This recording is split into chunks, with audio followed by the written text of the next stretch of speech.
Okay, after the Republic Revolution held in the year 1911 by that revolution led by Sun Yat-sen, the situation in China was very disturbance, very unstable government was there, the domination of warlords continuing. So, during that situation, two major parties came to rise. Two major parties came to rise. One is Guomindang party. So, Guomindang party, the other is CCP, which we call Chinese Communist Party. So, these two parties came to light in China. Guomindang party was also known as the National People's Party. Three names it has: Guomindang party, the National People's Party, or Kuomintang party, KMT, Kuomintang party. Actually, this party, the ideology of Sun Yat-sen, this party built on the ideology of Sun Yat-sen.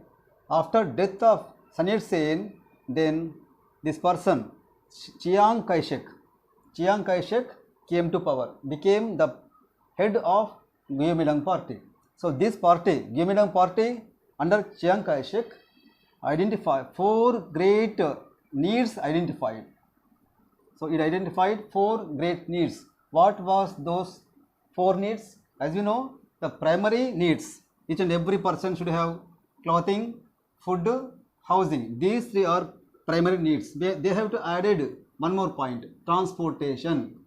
So, these four are known as the four great needs. Guomindang party promoted four great needs for the development of China. When Chiang Kai-shek came to power, his activities, he launched a military campaign. A military campaign was launched by Chiang Kai-shek by two aims. One is to control the warlords, because till that time warlords dominating China. China was under control of warlords. So, he wanted to stop this domination. So, he launched a military campaign. Who? Chiang Kai-shek. Not only for this purpose, here also he wanted to eliminate the communists. Eliminate the communists. Guomindang party every time thinks opposite to Communist party. He wanted to control the warlords, same time he wanted to eliminate the communists. For these two purposes, he launched a military campaign in China. And see, the base of what are the reason for Guomindang party? Why did Guomindang party failed to unite the China? Because see, these are the reasons. The base of the roots of this party was in urban area, only in urban area.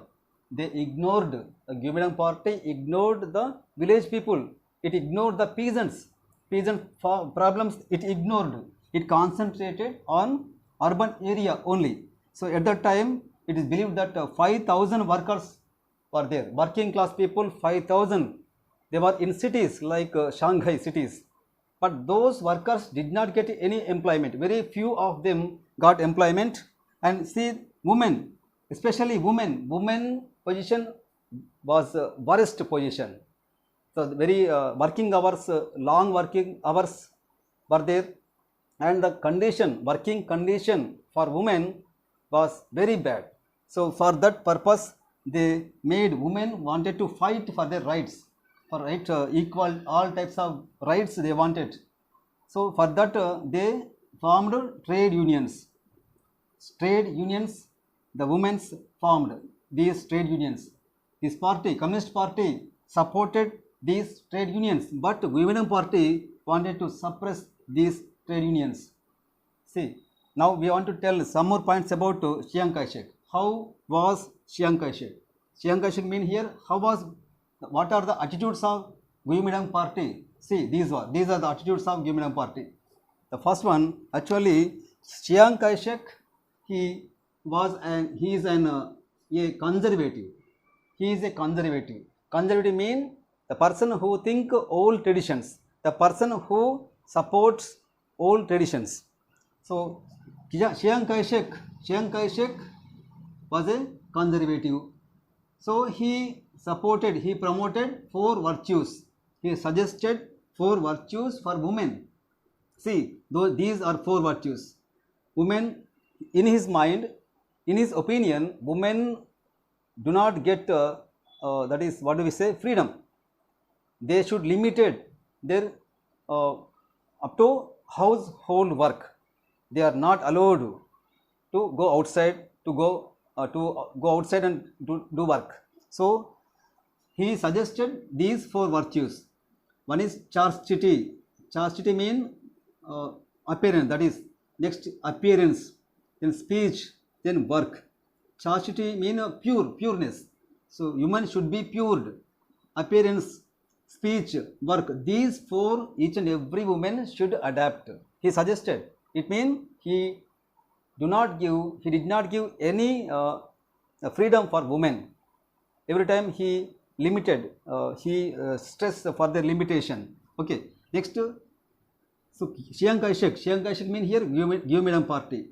He hemlines, see, the length of hemlines should be suggested. They prescribed, Chiang Kai-shek or Guomindang party prescribed the length of women frocks, how much length, at what length they have to wear. That one also they prescribed. See, no freedom for women.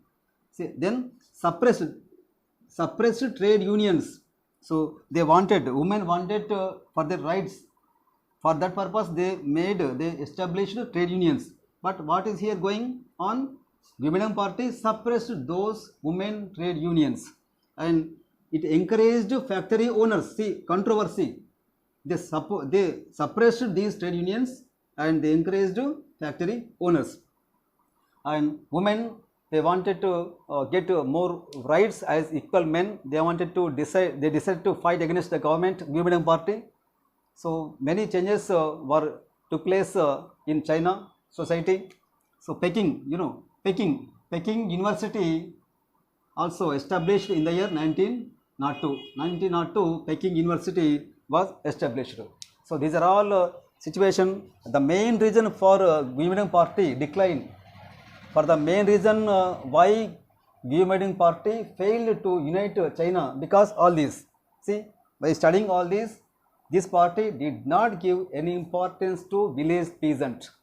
It concentrated only on urban area.